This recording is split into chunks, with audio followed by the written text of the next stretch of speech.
আল্লাহ পাক মার অন্তরে সন্তানের যে ভালোবাসা আর মোহাব্বত আল্লাহ পাক দিয়ে রেখেছেন, এটা আমাদের পক্ষে আসলে কল্পনা করাও, আমরা পুরো অনুভব করাও এটা সম্ভবপর নয়। শুধু মার একটা সন্তানকে লালিত পালিত করার জন্মের আগের থেকে মা সন্তানের জন্য কষ্ট শুরু করে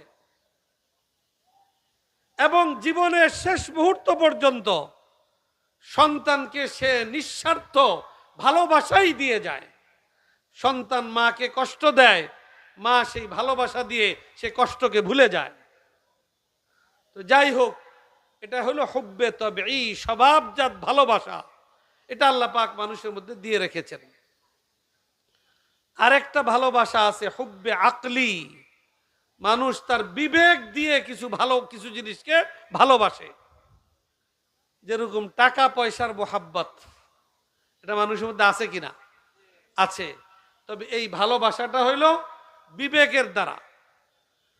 যার এখনো আকল বুদ্ধি হয় নাই, যার সেরকম জ্ঞান বুদ্ধি এখনো হয়নি, তার কাছে কিন্তু টাকা পয়সার ওই গুরুত্ব নাই যেই গুরুত্ব যার জ্ঞান বিবেক সম্পন্ন মানুষের কাছে যতটা তার গুরুত্ব রয়েছে।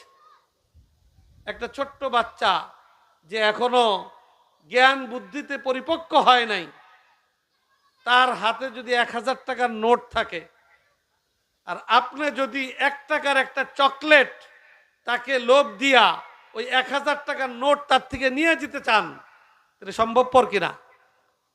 কারণ ওই সন্তানের মধ্যে টাকার গুরুত্ব আর মোহাব্বত এটা তার ভিতরে নাই।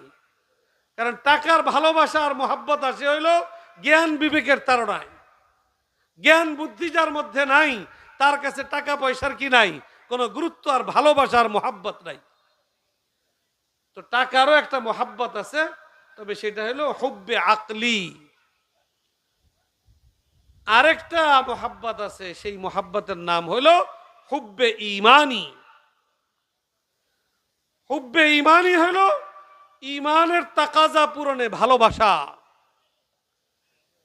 এই ভালোবাসার সামনে অনেক সময় মা বাপ তুচ্ছ হয়ে যায়, সন্তান তুচ্ছ হয়ে যায়।